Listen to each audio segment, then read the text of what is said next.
All right, all right, all right. We are gonna get cooking momentarily. Welcome everybody. Appreciate you guys joining us today. So while we're at it, let's make the icebreaker. You ready for the icebreaker?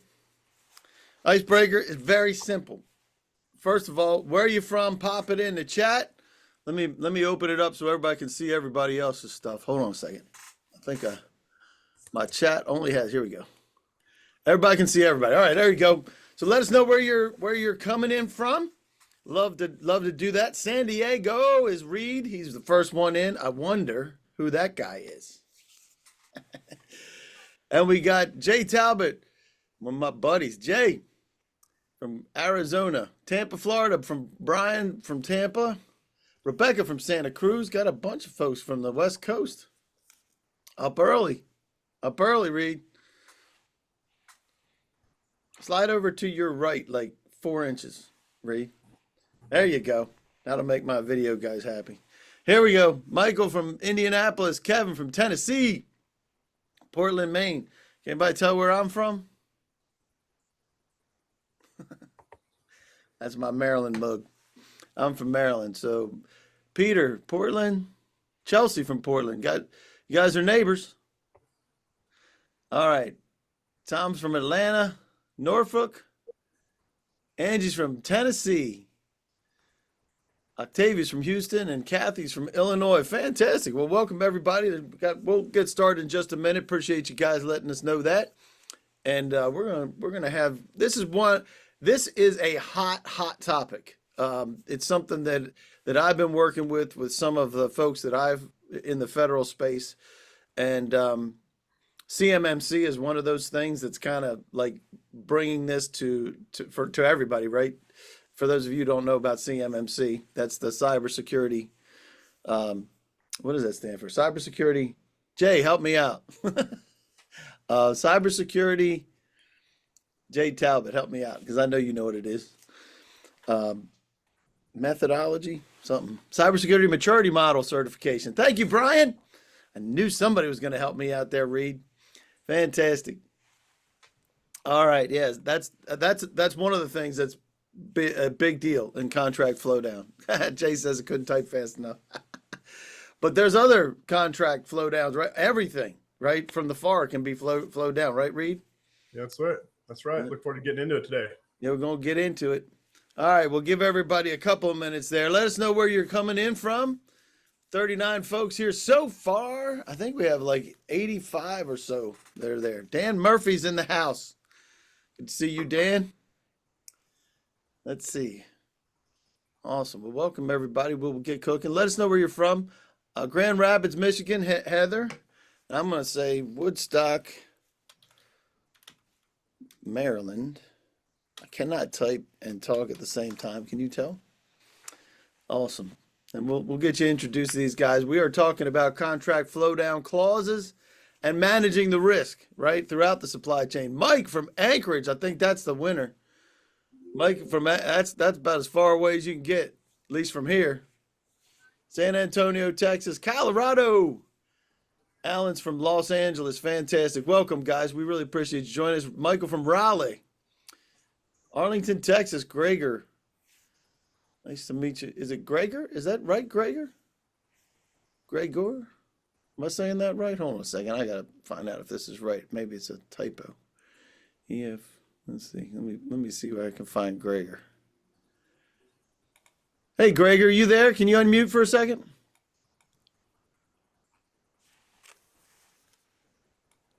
Oh, Brian said to be fair, I was just briefing a coworker on some of the policy changes related to CMMC.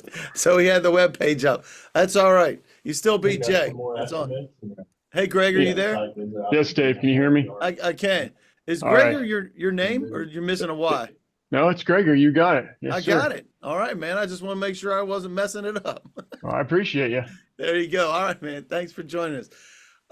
Corey's from exotic Fairfax City. Awesome.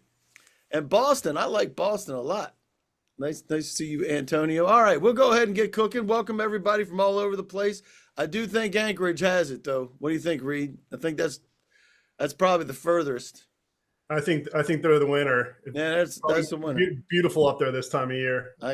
I've never been there. It's on my bucket list, Oh, it's but I've great. never been there. All right, folks. Well, welcome to this. I tell you what, like I said, Reed, this is hot.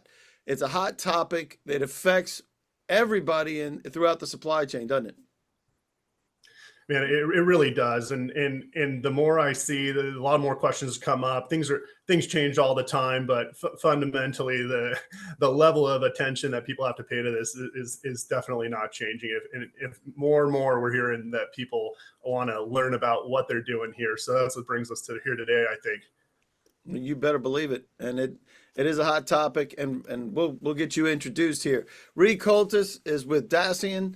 He's an account manager, but you have a lot of experience, and some of this you're going to be sharing with us today about not learning from your experiences as opposed to learning from your own experiences and wrecking something, right? You're going to help us out. Yeah, that's right. But you have a lot of experience managing very large contracts, working with large organizations, and now your current role with Dacian is helping out with this clause manager tool that you guys developed, right? Yeah, that's right. I spent a handful of years in the industry selling as from a small business perspective to the federal government, and then moving to a larger entity that was directly selling to the federal government, the defense, Army, and then more recently, I'd actually developed some processes at that company and moved over to Dacian, where I was doing some consulting, and we ended up developing some software that helps people do this stuff. But yeah, the backbone of my history is going, working directly with the federal government and managing contracts and doing this sort of stuff. So happy to be here today. Yeah, man, the government's so easy to work with. There's no acronyms or nothing. Not any. It's the same thing as commercial, right? Everybody here? Yeah, right. All right, quick disclaimers. This event is not endorsed by any agency. It's provided to you for informational purposes, not legal advice. We're talking about FAR stuff, so we have to say these things. Doesn't guarantee a contract award or resolution of any issues due to contract clauses and flow down. And if we have any govies here, let me know if you have any govies. Pop your hand up. We always love to have the govies and introduce them from different agencies. But this is actually much more. This is actually more for the commercial world, right? That's who we reached out to. But you never know who's going to pop in on GovBrief. I can tell you that. And then, so it's not an endorsement to purchase from anyone, including Dacian, if you're a govie. And it's being recorded, and AI data collection is prohibited because we're real live people. That's what we do here, Reed. Real live people only. All right, so let's take a look at it. Is being transcribed. You can transcribe, but you can't do it to the whole the rest of the world with everything else. All right. So why did you decide to join us today? Are you new to the federal contracting world? Some folks are probably there, and you want to understand how stuff works. Maybe you have some specific contract clauses that you want to see if they apply to you. If you have a contracting issue with the government pride, or your boss made you come. And I know Jay's going to pick that one. He always does that. So if you've been to a GovBrief session before, let us know too. We love having folks here. A lot of folks have been here before. We appreciate you very much. And we love participation. So you can chat, you can raise your hand. We'll unmute you just like I did with Gregor to figure out if I actually was saying his name right. But if you have anything that you'd like to participate in, that's great. And you can pop into the Q&A. I'll pay attention to that. We have 60 people here, so let's do our best. If you can, pop it in the Q&A so that we can answer your question. And now that Zoom gives us the ability to react to good things, or if you want something, you don't like something Reed says, throw something at him. How about that? And then we also have the handouts here that I'm going to pop into the chat. And who sent it? Some that sent you an email. No, I didn't put that one in there, Jay. All right, so there's the session docs. If everybody could do me a favor, click on that link well, that's not it. That's not the right one. Don't click that link. I'm going to delete that one because I wound up putting in. Give me 1 second. I promise I'll get this straight. Here we go. Session docs. Bam. There's the session docs. Let's do that. Everybody click on that for me and make sure it lands you here, because that is going to be the place where you can download all the supporting documentation, including the presentation that we have here today. Can somebody give me a thumbs up that that's working for you guys? Should be working. Everybody all right? Somebody's got to tell me it's good. There we go. We got the thumbs up. Fantastic. Good deal. We got that. We have executive orders. We have FAR references for your reading pleasure. I'm telling you, that's not my world. Read, that is not my world. So we'll give you an introduction to Dacian and who they are. Let me just say this. They understand contract flow down and have built a system around the processes. So that's why we're here, and that's the expertise that you have. But we're going to get into the understanding of flow down. If you know anything about GovBrief, we're talking about the processes themselves and helping protect you, irrespective of what product you like or want to use. We'll provide you with a case study, and this one happens to be one of those case studies that you don't want to repeat, right, Reed? That's right. That's what we're talking about today. Yes, sir. And we'll give you an overview of that, the types of flow down clauses, and then an annual federal audit for prime contractors. You're going to explain that to us, and best practices. Love it. We will take questions throughout, so feel free to throw things in, and we'll do our best to answer them. May push it off to the Q&A if Reed's going to go through that. So Reed, give us a dose about Dacian. I know that you guys are an international company, first of all. So give us a dose on how you got to be involved and what Dacian is all about. Yeah, definitely. I mean, on a larger scale, a lot of our folks come out of industry who were working, doing stuff like I was doing. I was a contracts manager for a federal defense contractor who did prime and also tier 2, tier 3 work to some of the larger companies. A lot of us out in the field are doing a lot of this compliance stuff manually. It depends on what size of business you are, right? We're trying to figure out how to track all these requirements, trying to figure out what's right, what's wrong. And in any case, at some point you decide, okay, do I want to do it systematically? Is there a better process? Do I grow into a bigger scale and stuff that, I need to provide more visibility to the government.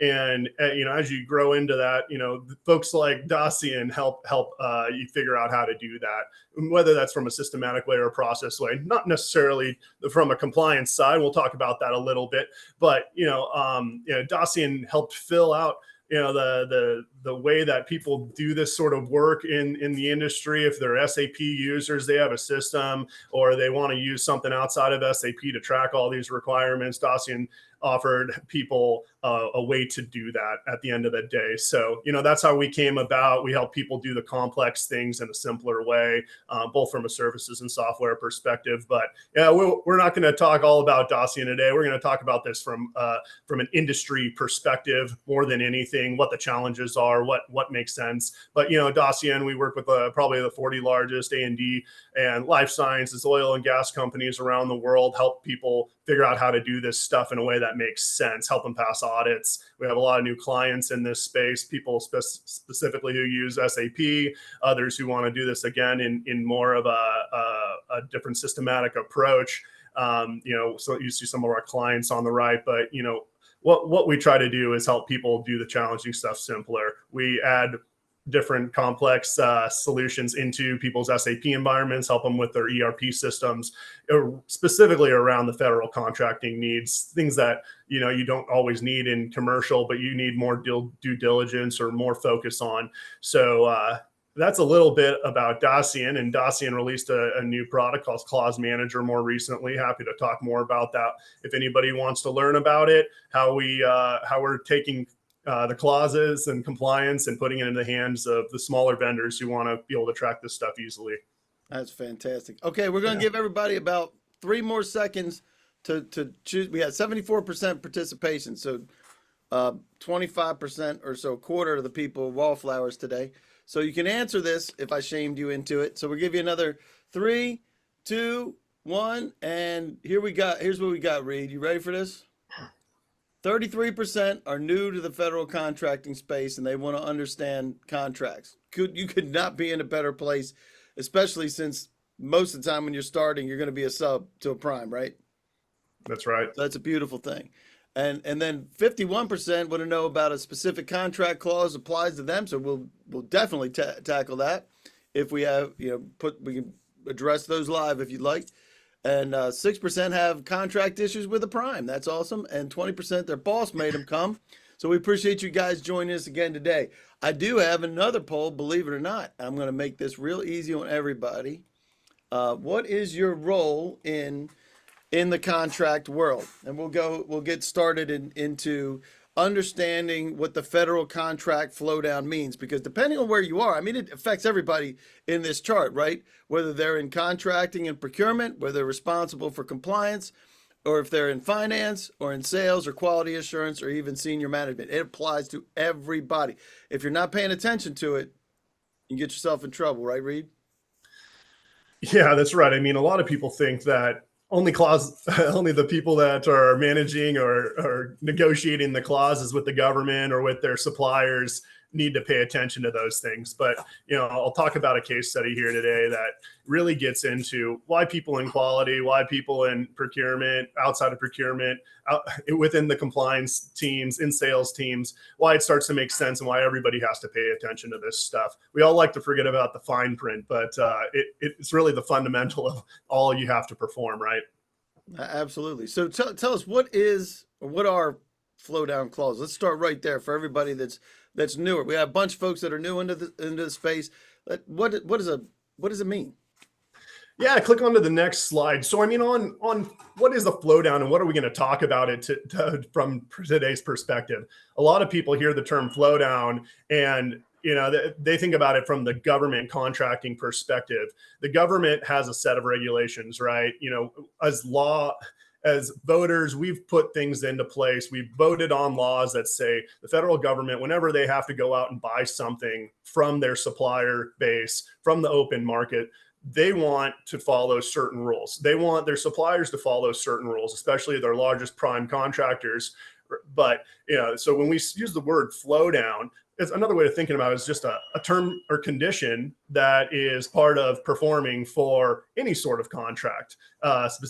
Flow down as a term is usually used for government contracting, like I said. And if you need to perform work for the government as a supplier, and you need somebody else to come help you do work as well underneath that contract, because maybe you need to go out and buy supplies or services, those same contract terms and conditions or flow downs must be passed on to your supplier base. So that's where the term flow down comes from. We'll talk about that a little bit more here. But if you go to the next slide, what is the importance of it? Underneath the federal acquisition regulations, it's not just a best practice. We'll talk a little bit about non-mandatory and mandatory clauses further on down, but just to keep it into perspective, supply chain compliance doesn't stop at the highest level prime or its next tier vendor. If you're a prime and you have multiple suppliers underneath you who go out and buy things from other suppliers, a lot of the times you lose visibility on what your suppliers are doing within their operations. But if you have to perform certain obligations, track certain things, it's important that you make sure that your suppliers are doing the same if those are applicable to the business that they're doing for you underneath the contract. So that's why we're talking about this today, is to, if you don't remember anything I say after this, and I'll give you a case study of why this is important. If you don't remember anything else, is, if you're a prime, or even if you're a sub to a prime, and you have certain requirements, federal acquisition regulation, DFARS, other types of flow downs that have been sent to you, you need to make sure that if you're going out for support on a contract, that you're making sure that you have visibility on your suppliers and their suppliers as well. So it doesn't matter what level you are in that daisy chain, there is a requirement that you know what's going on within the performance of the contract so that you can be compliant. And that's what we're going to go into today. And let me tell you a little bit about an example of that. You go to the next one. You got it. One sec. I'm going to end this poll. I'm going to show you what happens here. 63% are in procurement, 23% DCMA, 27% senior management. Then we have a couple sales folks and a couple QA folks, a couple finance folks. So it's awesome. Thanks for letting us know about that. And it does apply to everybody. And this, I can't wait to hear this story. Reed gave me a little dose about this when we first started talking. And this is this is you, right? This is a real story with you. It is. It happened to me in the industry. It's what got me so fired up about this topic. I mean, I came from a company that was a mid-size defense company that was getting into prime contracting, and we were starting to have a lot more compliance regulations, impressed on us, right? But it doesn't matter if you're a prime or a sub. This exact example can be applicable to any one of those scenarios. You could even be making a commercial sale, and flow downs or those terms and conditions and being able to track those and pay attention to them are important. And I'll tell you why here. So when I was a contracts manager, we had a contract overseas. It was in support of a foreign military, and it was actually a direct commercial sale. So I wasn't even selling through the federal government directly, even though they were involved and they facilitated this. It was with the Army of Taiwan, right? So, obviously everybody knows about the political tensions that go on in Taiwan, but it doesn't matter if you're selling domestically or abroad. You'll find probably somewhere in your contract along the way that there might be a do not buy from China clause or a buy American clause or something along those lines. Those are pretty common ones that we hear about in the industry. But for this specific contract, there was big bold letters all over that said, anything that we buy, anything that had to do with a chip or a processor or a mouse or even a cable from, a widget for a microchip for a storage thing, it didn't matter. If it said China on it, the customer was not going to accept it because they didn't want anything made in China supporting their military on the ground. There was a big red flag for them. So what did we do? Well, we did what everybody else does. We go out, we put out bids for commercial products to support everything that we were putting together. And we had all these requirements to go out and build a command center. Well, there's a lot of stuff. There's commercial items in there. There's non-commercial items in there. It's pretty easy to go to Best Buy or any other supplier in the world and go out and buy stuff from them. And something in there is not visible to you, and you don't know that you bought something from China if you don't tell your vendors or your suppliers that nothing from there can be associated with a Chinese make. So something that happened to us, and in this contract, we had liquidated damages for any sort of delay delivery, right?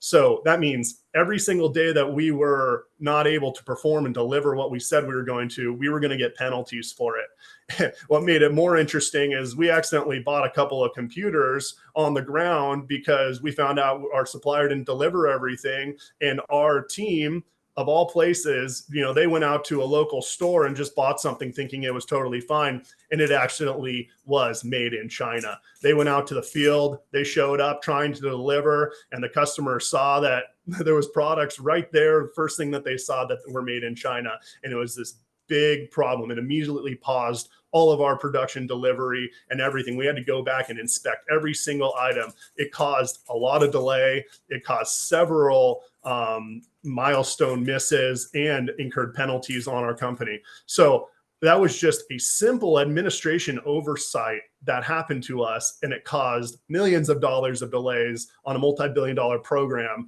for this project, simply because one of the engineers didn't look at the requirements. We didn't have a good systematic way of making sure that we didn't buy anything that had China written on it because something was made in China.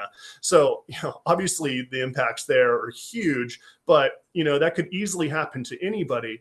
There's obviously the requirements for the compliance side of it, because you have to prove that you're doing what you're saying for these flow downs and at least be able to report on it. I mean, we'll talk a little bit about that, but even fundamentally the performance side of it, shipping delays cause, returns are caused, implementation, integration of your projects can be caused from here, and ultimately cash impacts, which we don't want to see. So, fundamentally, yes, there's a huge compliance function to the work we're doing here or talking about today. But even on the delivery side, if your quality people aren't aware of all those requirements, if your functional people, your engineers, your program management aren't paying attention to what you have to do and what you have to perform and deliver, because those requirements aren't tracked somewhere, it can cause problems. So that's my sob story. We were able to fix it though, Dave. I mean, we went back, we were able to, that's why I'm here. We went out and we bought a system. We implemented a system. We started out doing things manually. It doesn't matter. I don't care if you buy Dossian or not.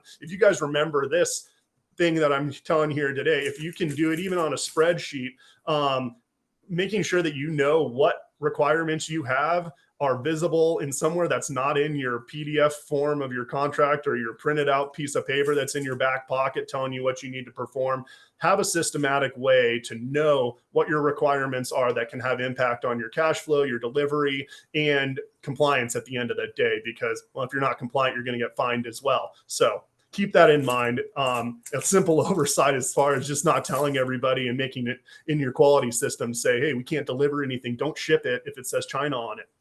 And like it started out with just a simple oversight is what you just said.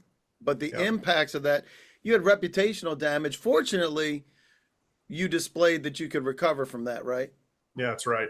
But they were That's very, and whether, no matter what the clause is, because this just happens to be an easier one to be vivid, right? Is it from China or is it not from China? That's a yes or no question. Yeah. But if it winds up, and this is, by the way, this is big time in the feds here too. Yeah. Right. That's some of the handouts that you have are actually from the executive orders as well as other regulations dealing with either BAA or TAA compliance. Those are the easier ones to be able to see. But like you said, you have your reputational damage, and it gave you the opportunity though. And I think you excelled at this, even though you had liquidated damages that were in the millions, right? That's what you said. Yeah. And we want to avoid those, right? Everybody here wants to avoid the liquidated damage. That's for sure. Totally. Absolutely. We were able to make it right. We were able to work through it with them. We got some of that stuff waived, but it was high tension. I mean, like you said, the reputation on the line, you want to, everybody here wants to win their customer over and perform to the best ability that they can. And when you show up and you make a simple mistake like that, they wonder what other mistakes are you making, right? And yeah, we were able to fix it. We put a system in place and we put a quality process out there to overcome this. But again, like you said, it doesn't just stop at don't buy China or buy American only. Yeah.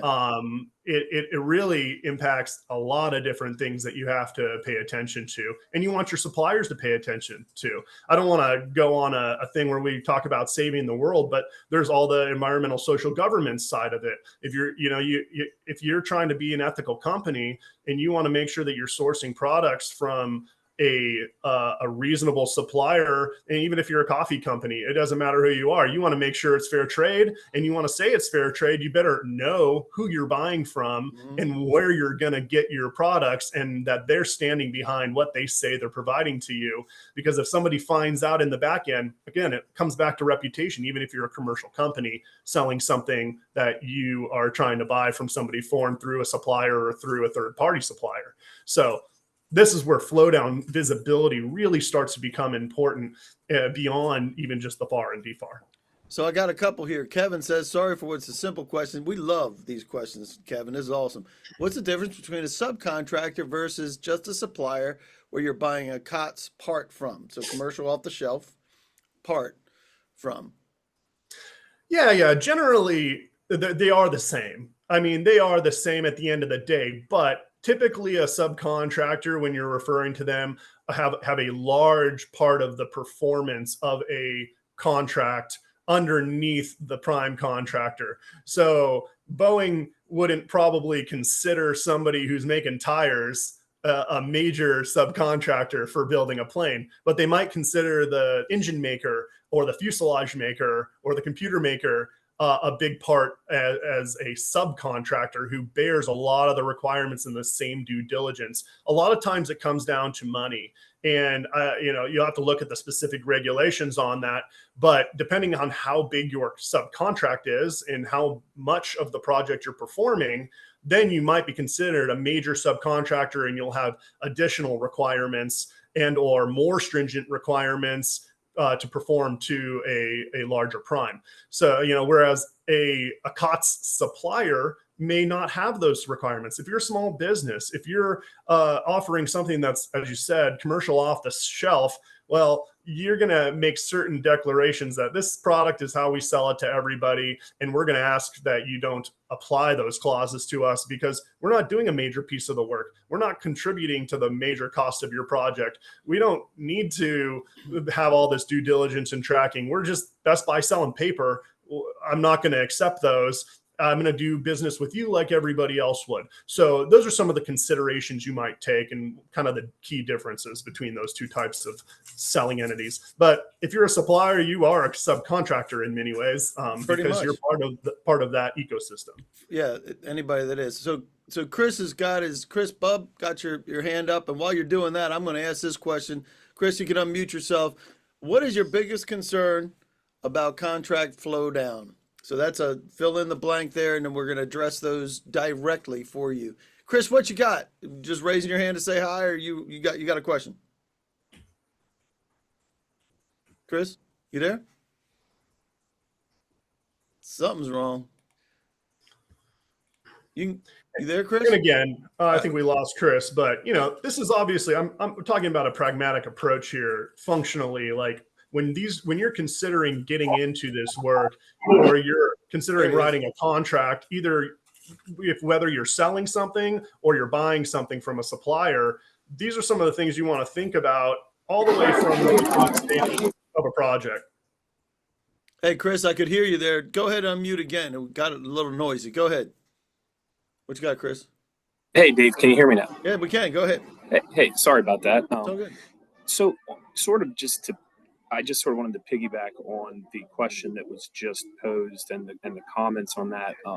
I'm a contracts lead for my company. We're a small business officially by the definition, but we're growing pretty rapidly. I had worked previously for a large defense contractor. So now I'm kind of trying to lead the charge for a smaller company growing into that space, we have a lot of concern from our executive management about, are we flowing not only the right flow downs down to our suppliers and or subcontractors, but how do we know we are? And they're always concerned, are we flowing too much down to suppliers who might get upset that we're flowing so many things to them? So that's what I'm trying to balance.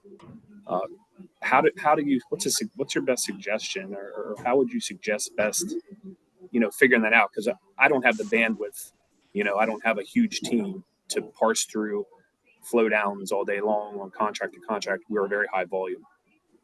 Yeah, I don't think you're alone, Chris. I think everybody, it's exactly what we're going to be talking about, right? We're going to go right through that whole thing, right, Reed? Yeah, definitely. We'll touch on some more of that. So maybe I can get into some of the recommendations here, places to start. But we give you some resources as takeaways here. It really does come down to different scenarios and what size you are and how big the contracts are and the level of businesses that you're doing and what industry you're doing it in. I mean, aerospace and defense has different additional requirements for defense. Yeah, exactly. Here, we're going to jump right into this visual. It depends on where you sit within this visual that you're seeing that pops out here. The prime contract, if you look at the left-hand side, is issued from, if you're talking about federal contracting, is issued from the customer, who is generally the government in this case. It doesn't have to be the government. You could be doing commercial business too, but you're receiving the contract from somebody, right? And if you're the prime contractor performing work and you need folks to go out and help, you might be one of those folks that are helping down in that next tier where you're making stuff to the order, but you also might be somewhere else. You might be making stuff and pulling stuff from stock, as you mentioned, and you're doing it under commercial terms.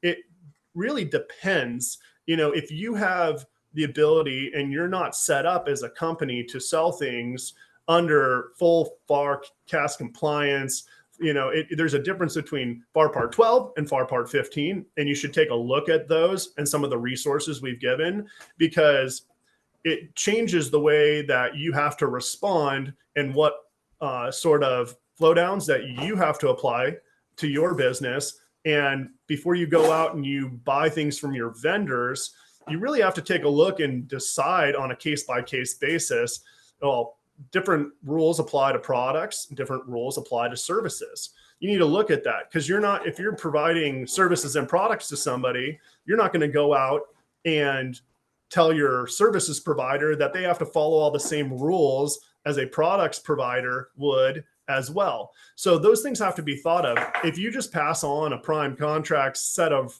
flow downs and you send it to your supplier, they're going to look at it a lot of times and go, why are you asking me to apply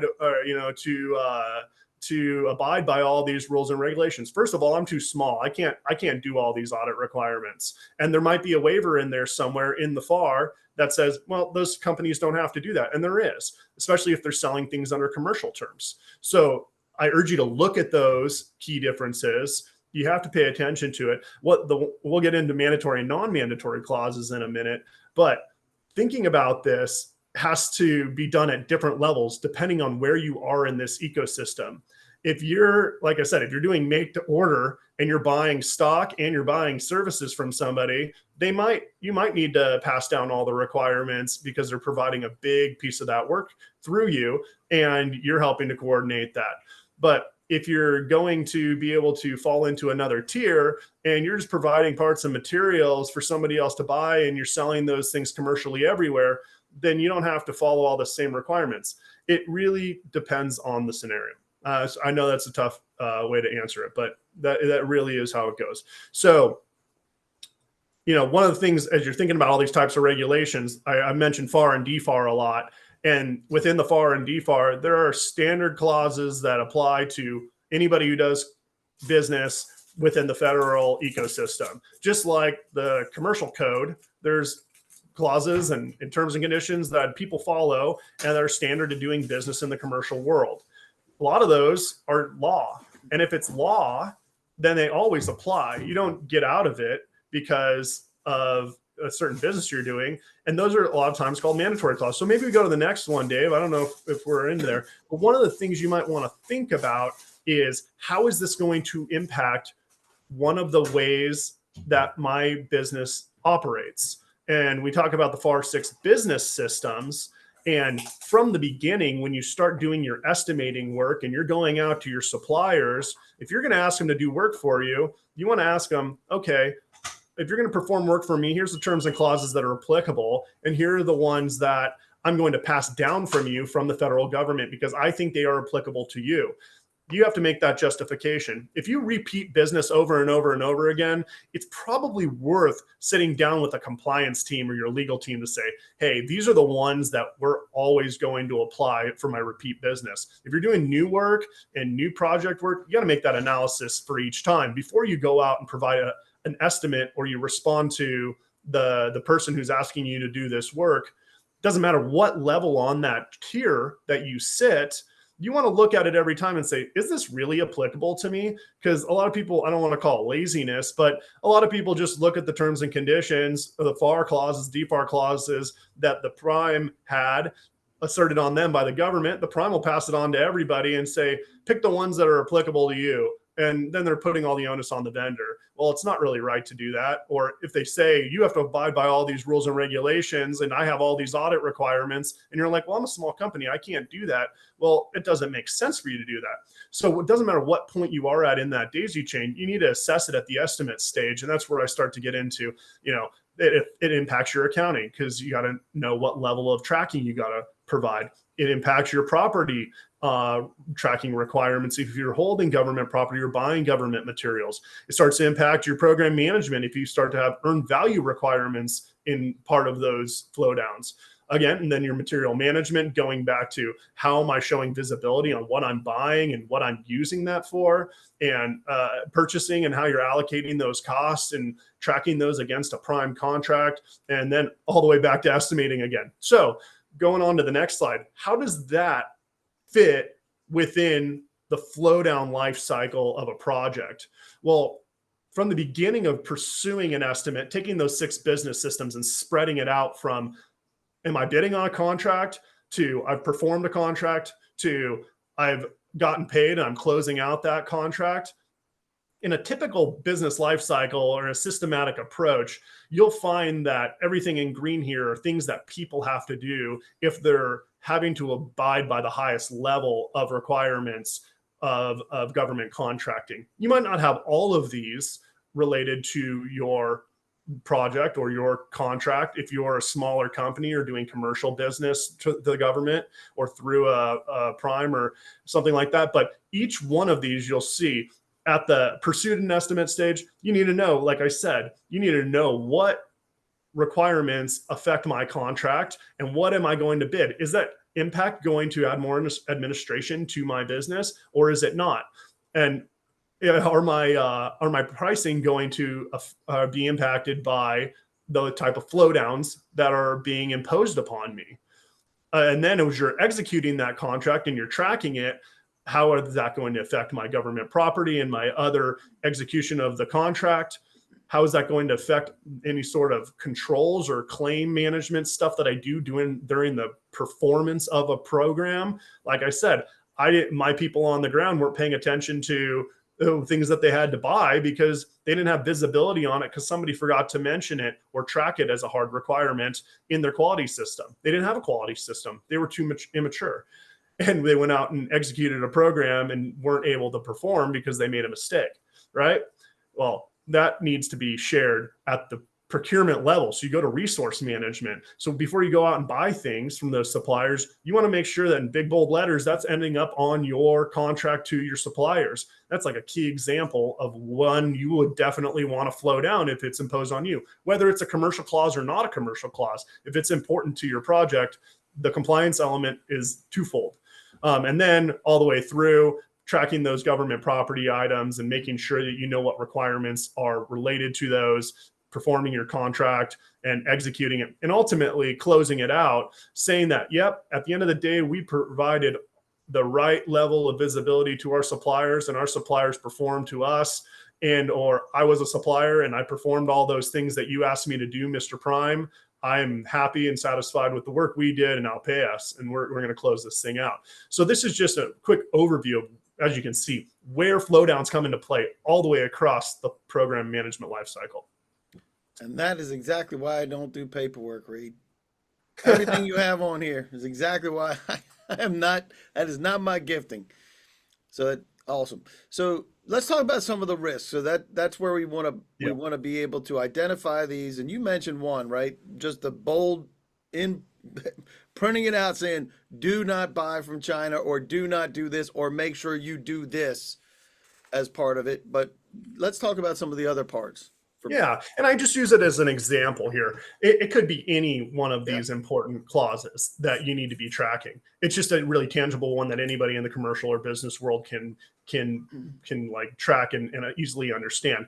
But, you know, the government, if you're doing federal contracting, is going to hold the prime contractor accountable for the compliance of the performance. Everything flows up to the prime contractor, and the prime contractor needs to make sure that all of their support and their vendors and suppliers are abiding by those rules that are applicable to them. And what we say is, you know, they have privity. The prime contractor is in charge of ensuring that. But if the prime contractor has shared requirements with you as the next tier down on that supply chain, and they say, okay, we want you to do these things, but you also have requirements for making sure that if you go out and buy more things, your suppliers also have to follow those rules as well where they are applicable. So it's important that it doesn't matter where you sit on there. If you take ownership of those requirements, it's now your responsibility too.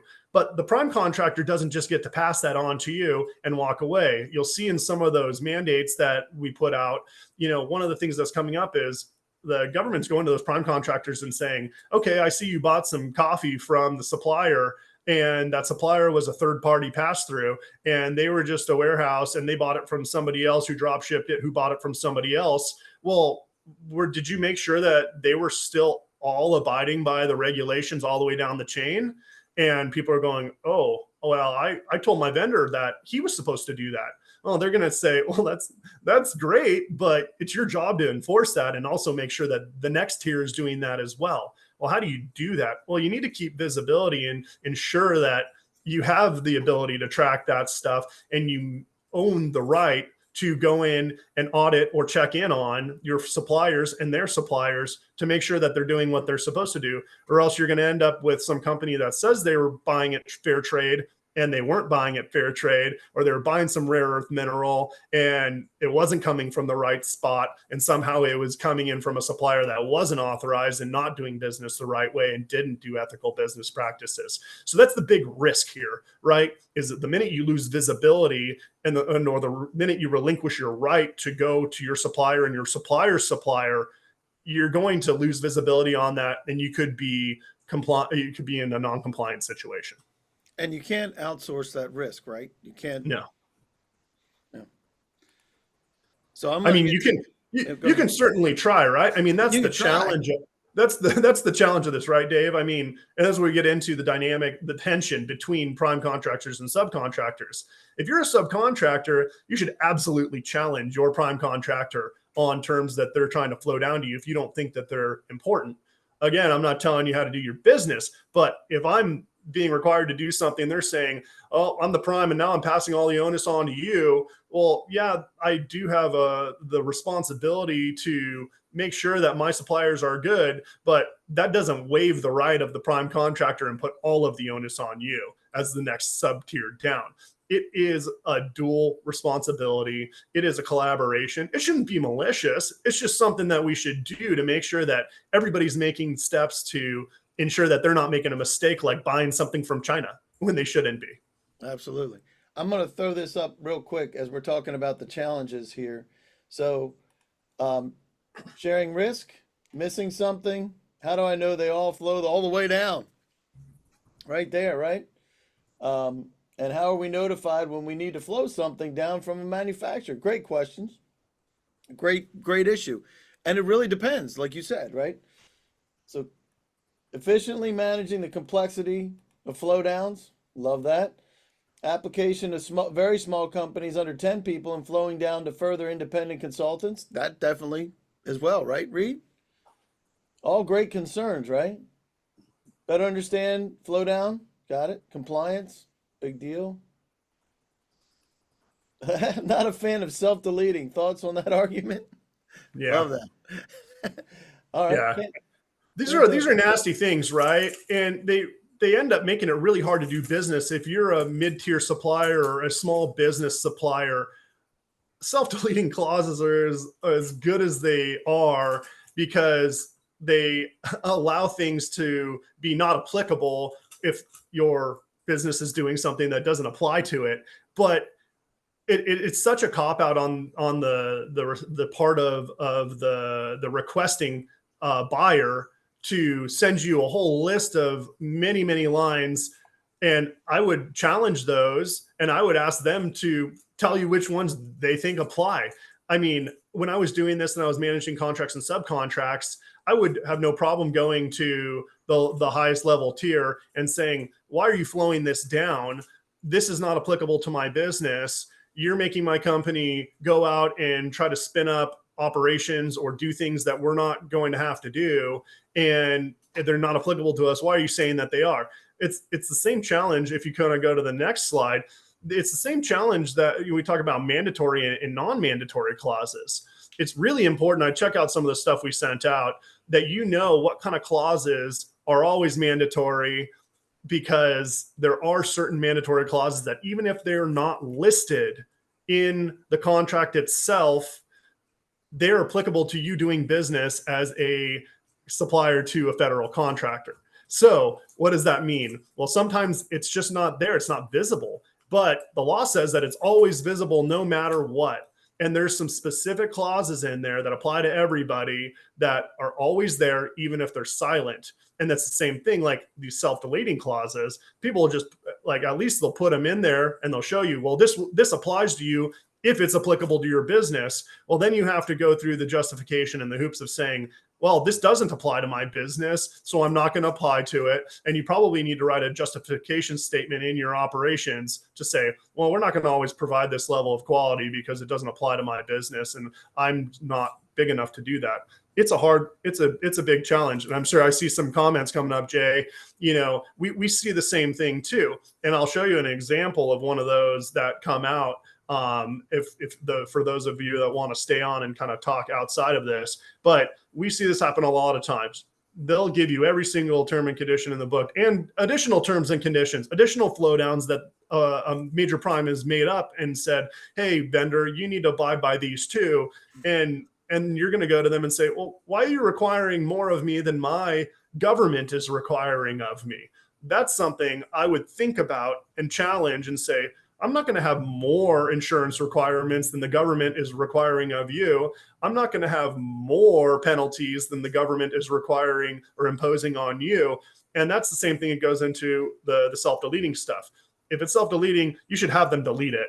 I would say if it's not applicable to your contract, you should go challenge them and think about, okay, this is not a contract clause that is applicable to my business. You should remove it. Take it out of your terms and conditions. You might not always win that battle, and it's challenging if you're a smaller business. But knowing what kind of clauses that come through when you're doing business with these folks are important. You know, when you're talking about mandatory, non-mandatory clauses, knowing which ones you can opt out of because you're not, it's not going to be applicable to your commercial business operations, knowing which ones are mandatory because they're silent and which ones will always be applicable to your business. There's a whole list of them. There's a lot of information out there on which ones are most common for mandatory and non-mandatory clauses out there. And I think you'll find some stuff out there. Again, I'm not trying to give you the compliance advice to tell you these are the specific ones you have to, or these are the ones you're allowed to opt out of. You kind of need to make that decision for yourself, depending on if you're a small business, if you're doing commercial business, or if you're acting as a major subcontractor and you have all the compliance because you're contributing in a large fashion to one of these contracts. You want to go to the next one, Dave? Yeah, one sec. I do want to, Catherine says, Oh, I'm yeah. trying to note the prescription clause to give them the reason that it is or is not applicable. That's great.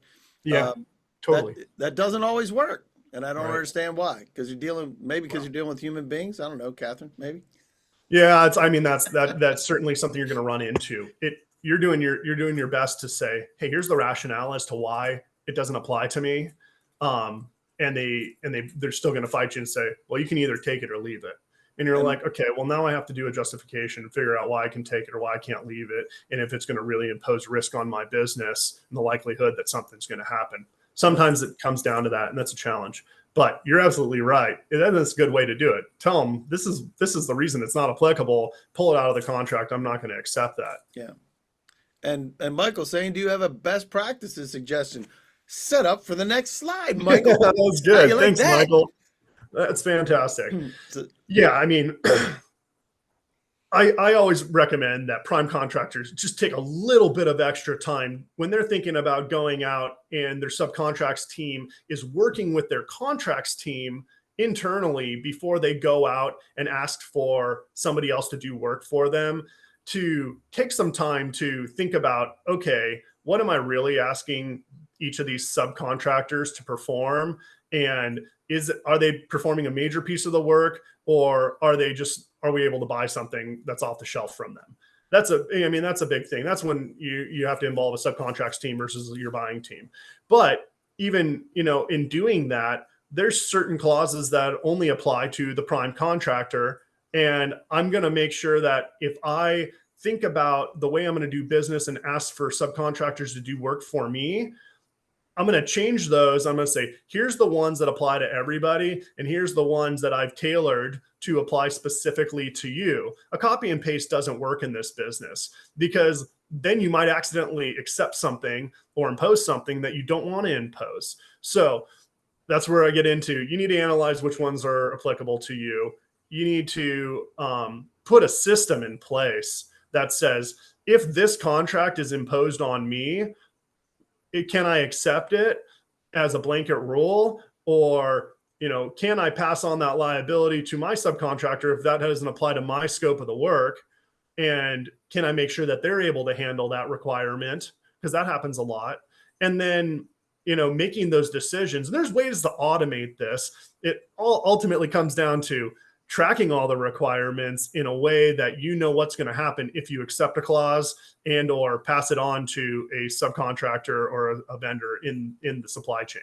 So, making sure that uh, you don't just supplement and you don't just pass things on is really important. Go to the next one. I think there's some more stuff in here. I think that is the next one. Okay. Yeah. Oh, yeah. Right. So, going through and ensuring that, the level that you're at, again, if you're doing it at the proposal phase, you don't just accept and throw out a price that you're going to be able to perform to without thoroughly analyzing the terms and conditions and or figuring out what your vendors need to perform to underneath you. Because if you can't get them to sign up to the clauses that you're going to take like ownership of, and they're not going to trace the visibility within their supply chain, you probably don't want to work with them. A, B, you don't have any, there's no repercussions for you to hold them to the fire if they say, well, you didn't tell me I couldn't buy all this stuff from China. You're still gonna have to buy all this stuff, and then you're out of luck because they performed exactly like what you asked them to. So that's where it becomes, I think, very important. What's the next one, Dave? That is our, hey, do you need some help with coming down the wire? So if you'd like to stick around and see some of these things in action in clause manager from Dacian, you can. High level. We're not diving down too deep, right, Reed? Yeah. Yep. And if you'd like to schedule a demo, or if you have a specific issue, I'm going to open back up the some of the other comments that we had. Make sure we hit those. I want to make sure that everybody knows you're going to get the recorded version of this as a link. The session docs, which everybody should have the session docs. I'll pop them in again, just in case you don't. Just click on that, you can download all of those. One-on-one meetings, Reed, you'll take one-on-one meetings, right? Yeah, absolutely. Absolutely. And if you have any particular issues, but a clause manager, I really recommend when your system was developed for large primes to be able to manage the complexities of large primes, right? And as a result, understanding which FAR clauses apply and which ones don't to the larger primes, then being able to peel those out and effectively drive those down, I think is really cool, because it's very difficult, especially for small businesses. And Jay, can you talk for a second, Jay? You there, Jay Talbot? I'm here. Yeah, and I know your company is smaller. How many folks are in your company? Right now we have a team of 5. 5. And that's typical, especially for somebody that's very niche oriented like Jay is, because I know what Jay does. If the impact of having to review these clauses and then maybe miss something, how does that impact you, Jay? Just how many folks do you have sitting around to review clauses? Less than 0. So, and that's why I think it's really critical. So there's I just wanted to get that input from Jay, because I do know Jay does some great stuff, and he does stuff in aerospace too. That's one of the industries he provides. You also have references here. This is linkable documents. Some of those things we have downloaded for you, as well as the DAO, which is, what does DAO stand for? Defense Acquisition University, I believe.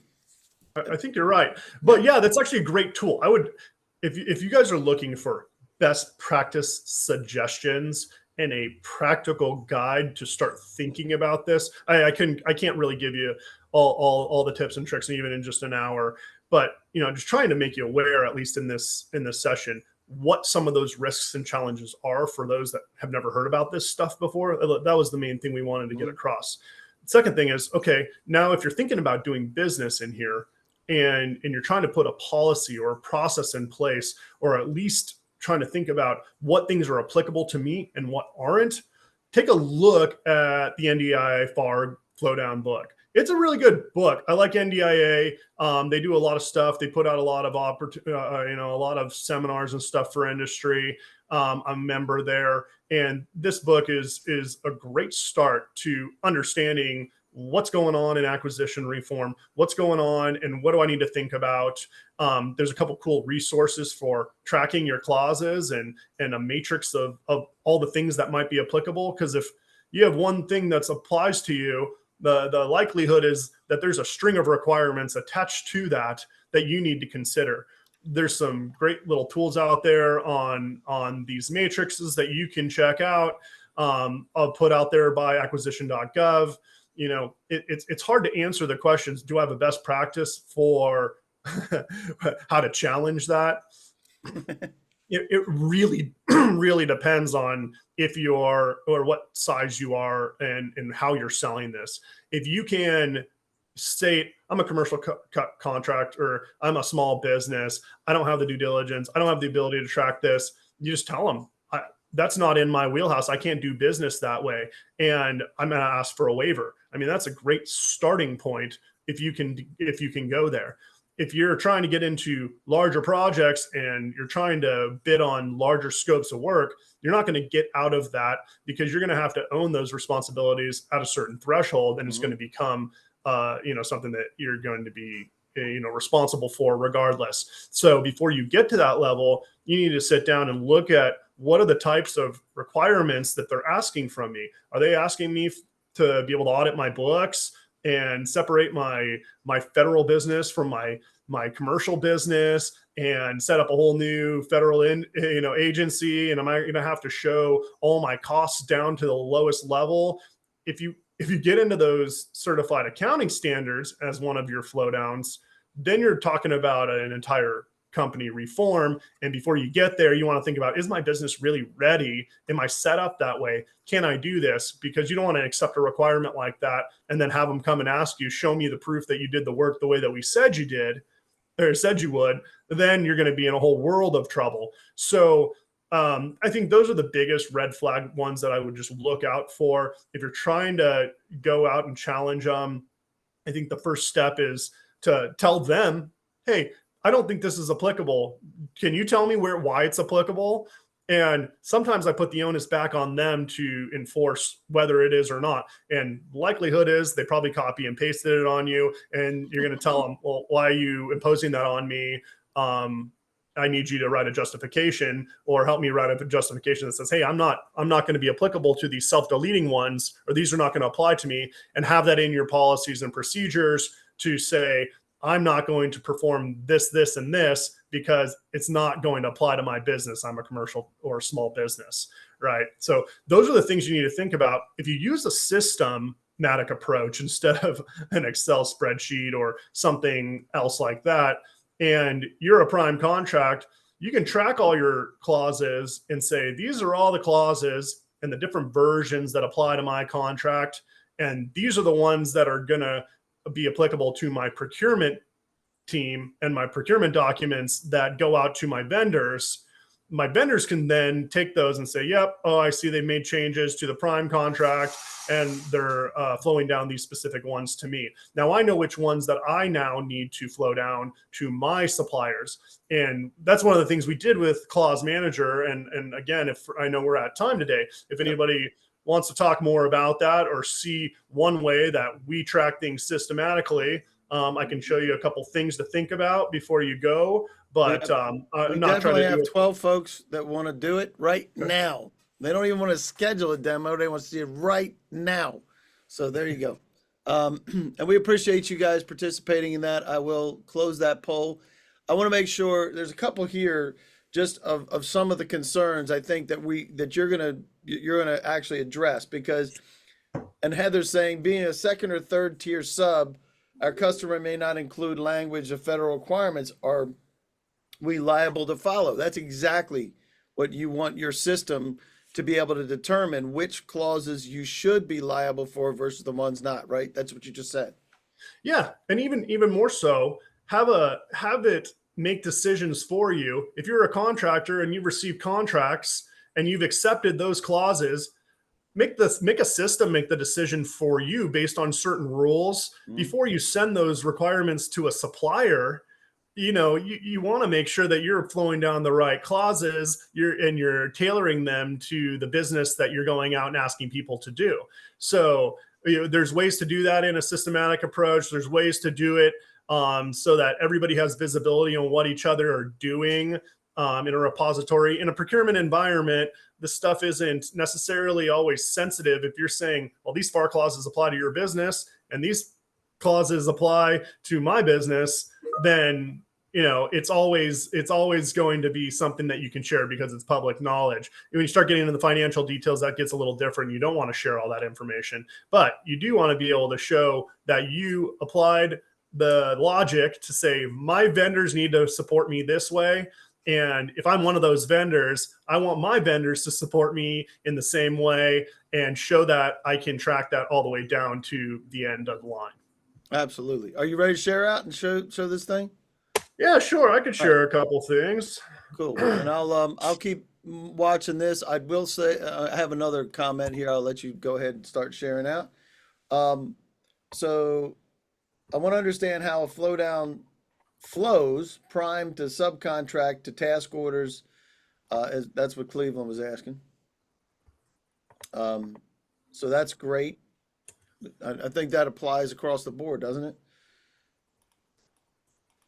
Yeah, it absolutely does. I mean, the real consideration is what level are you in the supply chain, and are you going out and buying more stuff in support of the work that you need to perform, and what size the company is, and what time of arrangement are you having to go out and buy that from them already.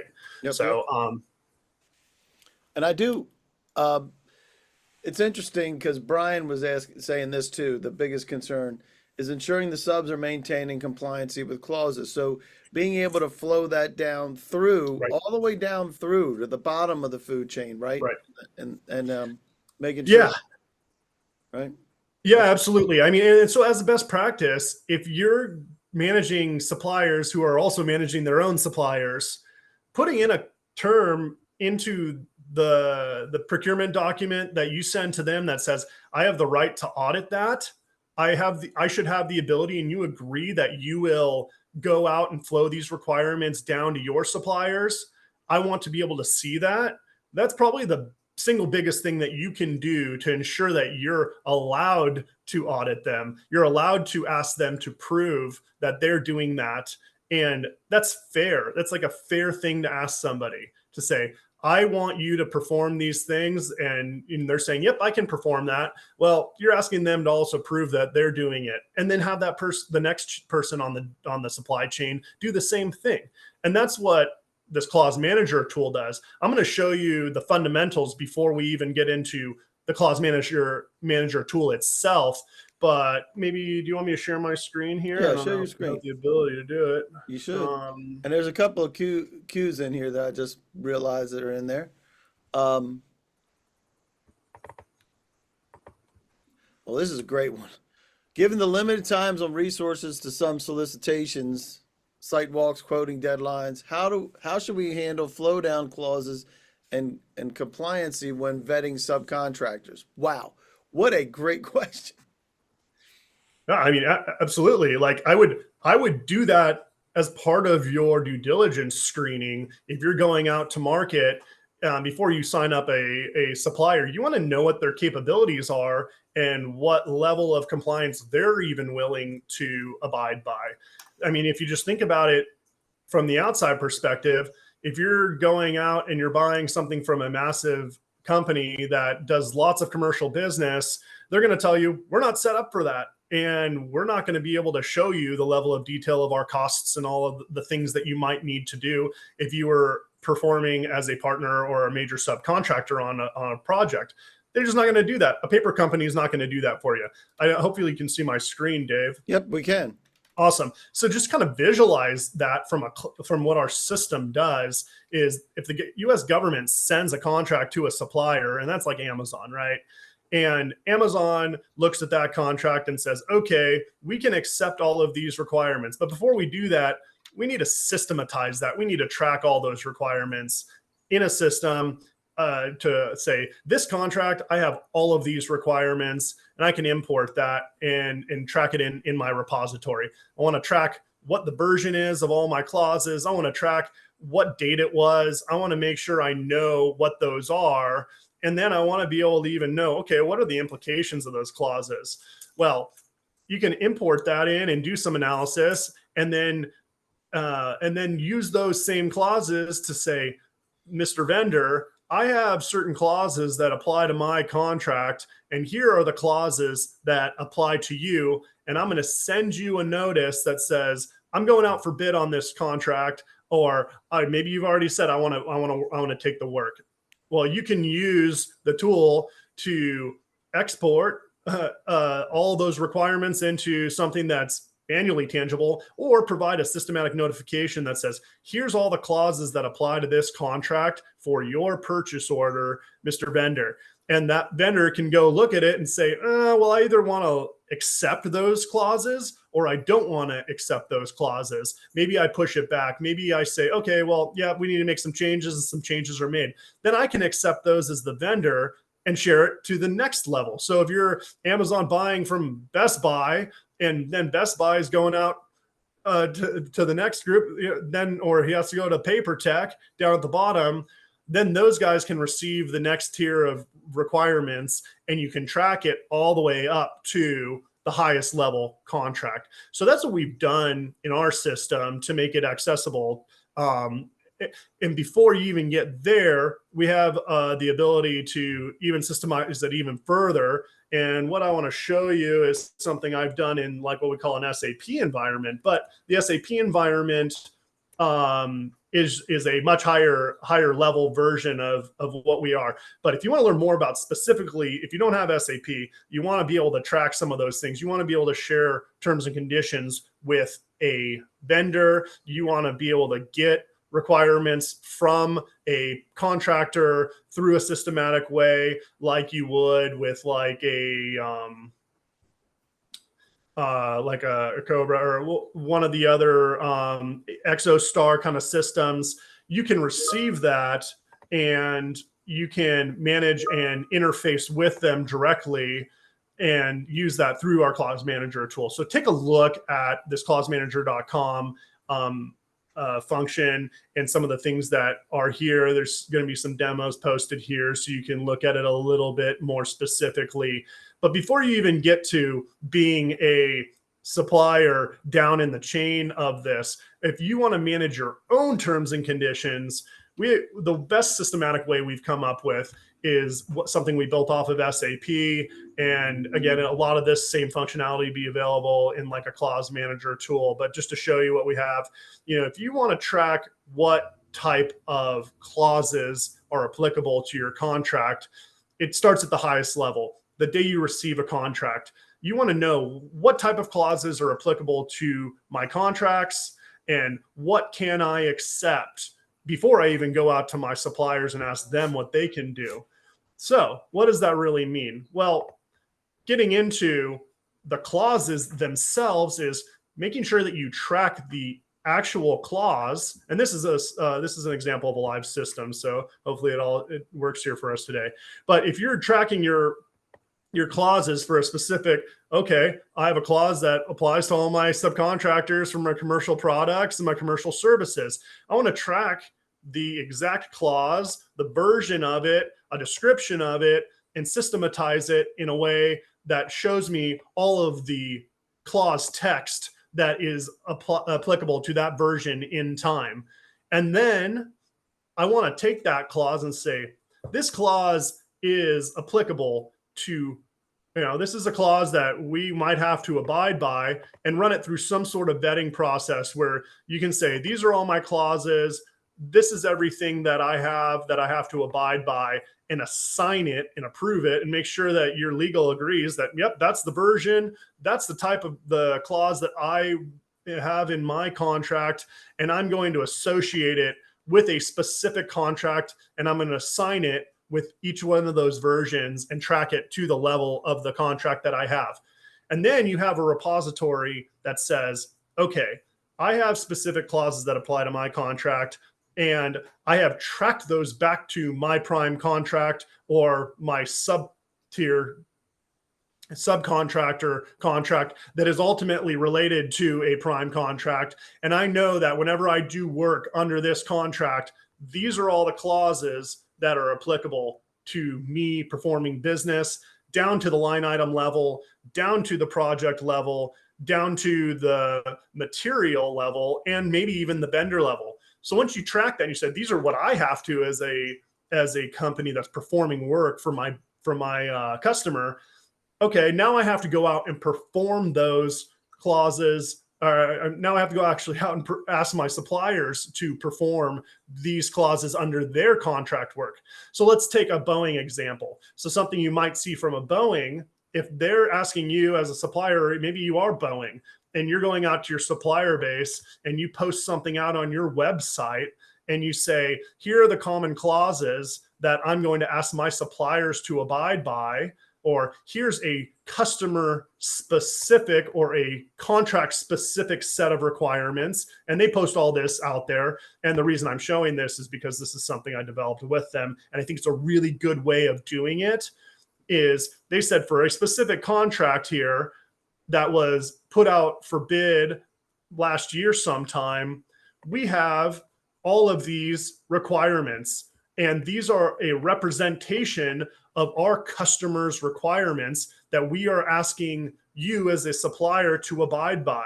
I think they have a really good model. And what they're going to do actually is systematize this. Instead of sending you a PDF, which is out there on the web somewhere, they can actually notify you in the clause manager tool that says, here's all of our requirements. Here's my special procurement requirements. Here's my provisions. Here's some things that I need my seller or my supplier to think of. And again, this is kind of cool because it all came out of our system. This is an export of all the data that they tracked. And they were able to say, here's all my intellectual property information. Here's all my other provisions that are applicable to my suppliers. I need my suppliers to abide by, and all of that can make it in there. There's different ways that you can do this. And real quick, Reed. Yeah. So the sub doesn't have to have clause manager. You can push that out with a PDF or email or those types of things. Absolutely. You could definitely do it.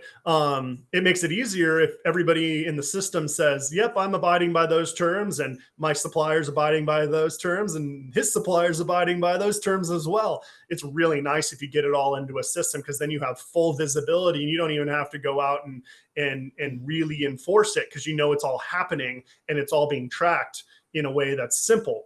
But if you want to be able to do this and just track what your contractual requirements are, and then provide an export of, here's all the requirements I'm going to share with my supplier, or even I want to take a snapshot of all the requirements I'm supposed to enforce internally to go out and perform work. You can take a snapshot of the data that's in there and use it and distribute it. And that the previous example I showed is something somebody did for a commercial contract. This one's an example of something somebody might do for FAR clauses specifically. And these are the types of things that you'll get out of a tool. And also, if you had one of these and you received it from Boeing, you could upload it into your clause manager so that you can automatically start to track some of these clauses against a contract, and then use those tracking metrics and decisions to say, okay, here's what my procurement team needs to go out and ask from my suppliers as well. Now, if both of you have it, like all the way down through, or all the folks have it, all the way down through the food chain, can you do those changes and ask and say, hey, this doesn't apply to me, and run that back up? How does that work? You can absolutely do that. And I think that's one of the key features. It goes above and beyond just tracking the compliance side of it, saying, these are the clauses that apply to my contract. Then you get to go one step further and say, here's the clauses that apply to my contract and why they apply to your procurement process and why they apply to you as a supplier. And the supplier can absolutely go in and review it and say, okay, these apply to me. Great, I accept it. Fantastic. I'll do the work for you under these terms and conditions. But let's say they did that and they float it down to their next supplier, and that supplier is a small business, or that supplier is a commercial business. They don't have the ability to do that. Well, that supplier can say, well, actually, I reject those requirements. And they can say, it doesn't apply to my level. I don't want to do that. That doesn't make sense for my business. They can have that discussion, and they can do it systematically in there as well. And let me show you what that might look like real quick. I have to show you. Antonio has a really good question, and I actually saw something interesting on that PDF that I have a comment about that. You there, Antonio? Can you I know you had unmuted. You got a microphone? I'll read your question. As a prime contractor with a university subcontractor, how can we flow down certain clauses that they claim are not applicable as a research university? Can we flow down alternates without government approvals? Great question. Yeah, I mean, you absolutely can. It really depends on which ones that you're talking about. It's up to them to accept it or not, and it's up to you to impress upon them that certain things are applicable. So this is where it becomes a conversation. Again, it shouldn't be a malicious conversation, but it should be something that you can discuss with them and say, here's why we think it's applicable to you. You should really consider accepting these clauses, or if you really feel strongly that it's something that they have to abide by, you can tell them, well, we can't issue you the work if you're not going to abide by these contracts, because we're not going to be in compliance if you're not in compliance. And that's where it becomes a challenging conversation. But once you have the information and you're able to tell them this is the way it works, then why would they argue with you further? But they might very well have a waiver. So I think it's worth doing some investigation if it's going to be a long-term project or something that you're going to do repeat business on with a client, just to make sure that you're going to be compliant with it. You there, Antonio? Go ahead. I am, yes. And thank you. That you hit on a point that was another question we had, was the waivers. We do a lot of SBIR work with subcontractors who happen to be universities, and they always request for fundamental research, which they claim allows for foreign nationals to work on the program and stuff, where our primes are saying that we can't have any foreign nationals. And so we have that discussion often, but we're not really sure how the flow down clauses that we say are applicable, they say are not, if those get in the way, and how to mitigate those situations. Yeah. Yeah, it's challenging. I mean, like, it becomes, sometimes people take it personally when you're having these conversations, and it really just needs to become an open dialogue as a partner, especially if it's somebody you're going to continue to work with over and over again. Being able to come up with a solution and say, okay, we agree that these things work for us for this scenario, and they'd work for other scenarios like that. Maybe you can come to an agreement and work through that with them one time, and then you have a better relationship moving forward. Sometimes that's the hardest part of onboarding a new supplier, especially, I understand, with some of these agencies. When you're doing interagency work, it becomes a challenge. But that process of the wavering is pretty common, and it's fair, and it's not something the government wouldn't typically support if they understand it. And sometimes you don't even need to ask for their support, because you're going to make a justification internally and say, we know that this isn't applicable to that business, because a lot of these clauses will say it's applicable if you're doing the business, but it's self-deleting, if you will, that it's not if it's not being enforced. So I can show everybody a quick one of the, so that was just an example of how somebody might use our SAP-based tool to fully track out a clause and issue a procurement document and track things to a contract. But let's say you want to get outside of your own company and share something with somebody else. Let me share my screen again here.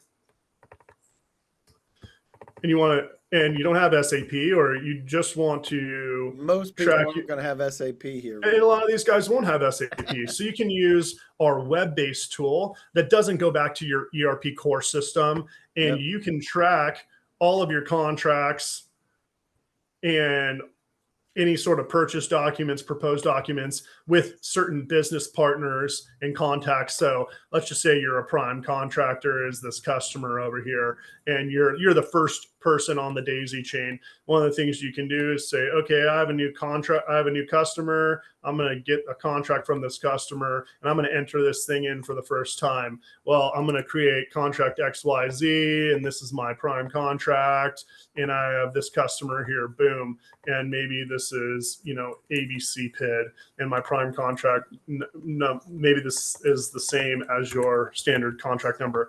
Okay, now I have a contract that I need to track some requirements to. It includes like DPAS rating, some other things like that to make it simple. But this is probably our more cost appropriate for folks that just need something that's simple, and they need to track their internal requirements, let alone they want to go out and create procurement documents in here. But you can create line item specific information. You can put header specific information. You can track your clauses. If you don't have a clause for the first time, you can go out and create a clause.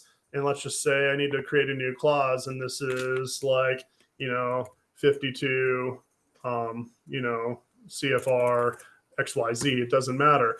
I can put in some information for that specific clause. I can tell it the version number. Maybe I date it April 2024. It doesn't matter which one it is. It gives you a snapshot of, the clause version for that time. You can categorize it as a simple clause. You can track as much information against it. And you can even say, well, this clause always applies to this contract number, or this clause is applicable with a certain minimum currency value, or this clause is applicable with these regulation requirements. And if I want to say information that the supplier must do, you can put that in here too. And, must do XYZ. And, maybe it's insert language here, right? And you can save it.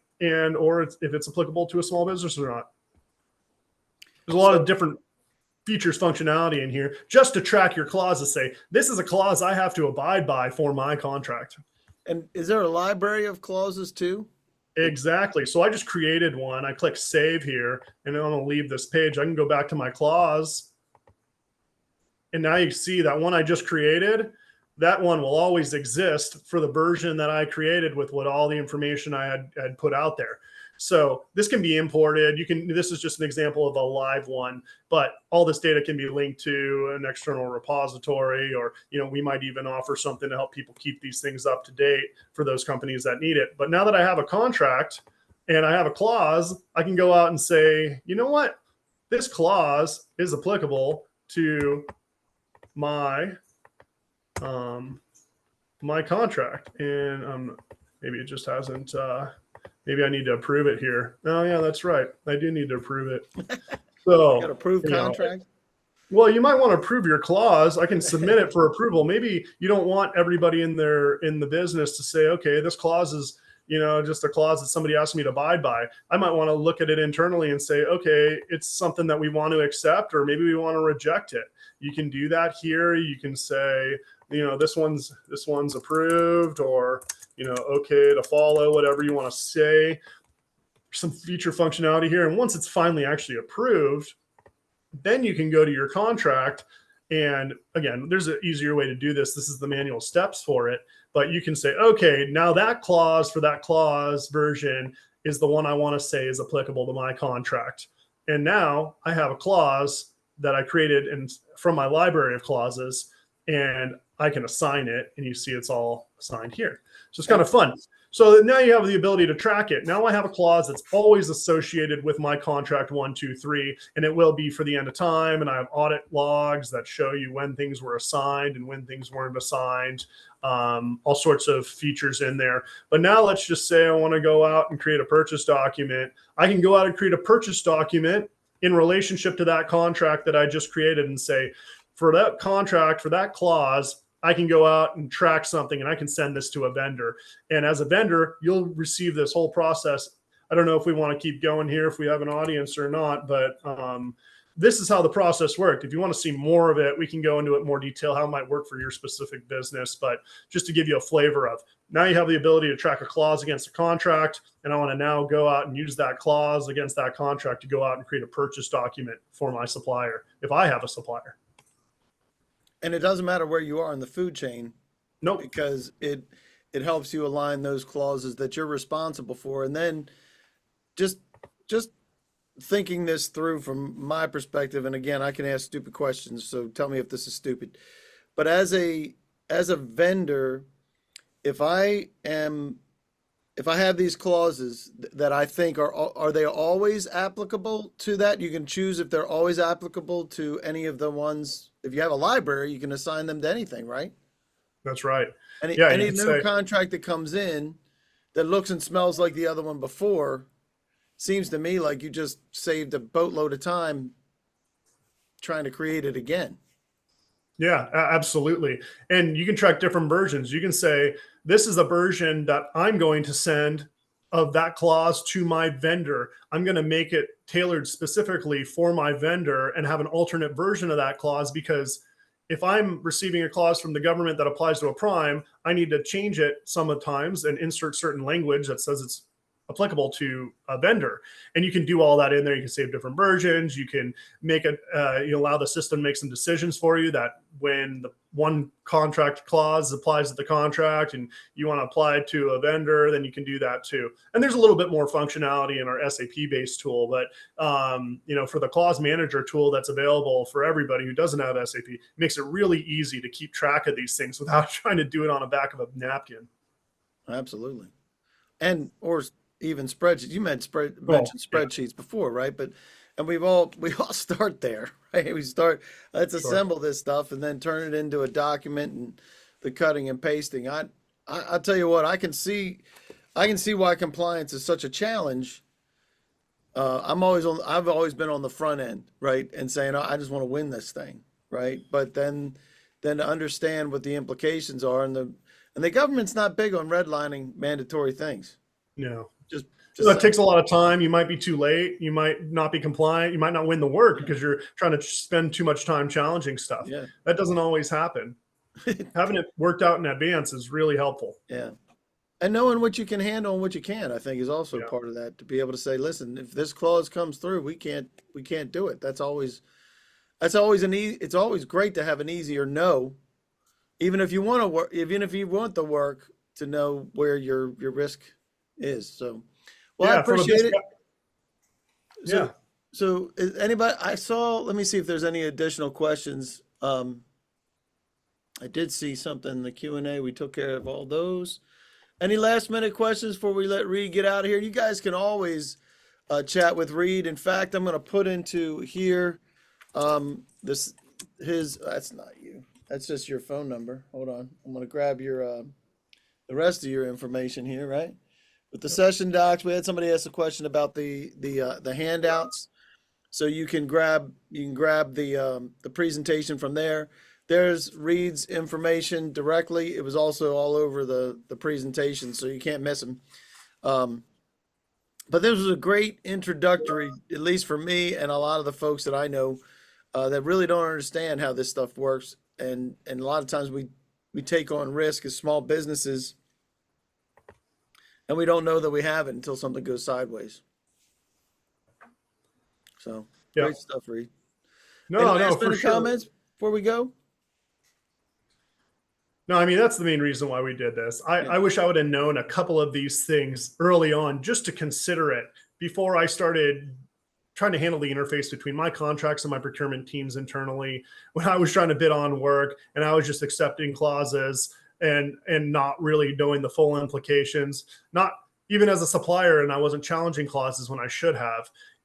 It's not something I can teach you overnight, obviously, but it's something that we help people do. We help people systematize it. So obviously, we're not coming in from the compliance side, but from more of the process and systems side of the house, and pragmatically approaching this stuff as a functional person on the ground. If you're trying to keep track of these things, it's helpful to have a system, even if it's an internal process, that it helps you know and plan in advance, just so you can avoid some of these risks and not make the same mistakes we did when we overlooked something small. And it's easy. It's Oh, easy yeah. to overlook something small. I mean, we do it every day. It just doesn't always have that kind of impact you had. So thanks for sharing that. And hey, anybody that can appreciate the fact that we don't want to go down the path of missing something small and paying millions of dollars in damages, I think that's a good day. All right, guys. Well, thanks much. Appreciate your input, Jay. Thanks for sharing all your stuff as well as everybody else. Brian as well. So hopefully it was beneficial. If you give you a thumbs up for Ryan, let him know he did it great. This is his first time on Gov Brief, so we appreciate you, Ryan. Thumbs up to you from me at least. Everybody, there we go. We got some. We got there were several folks that were saying that they appreciated the conversation. So there you go. Great stuff, man. And you'll follow up with anybody that asks for follow up. We'll make sure that anybody that asks for it, they get it. And other than that, man, great stuff. I really appreciate the insight, and I learned a lot myself. Absolutely. Thanks for having me, Dave. It was fun. All right, man. All right, guys. Thanks much. See you guys. All right, everybody. Take care.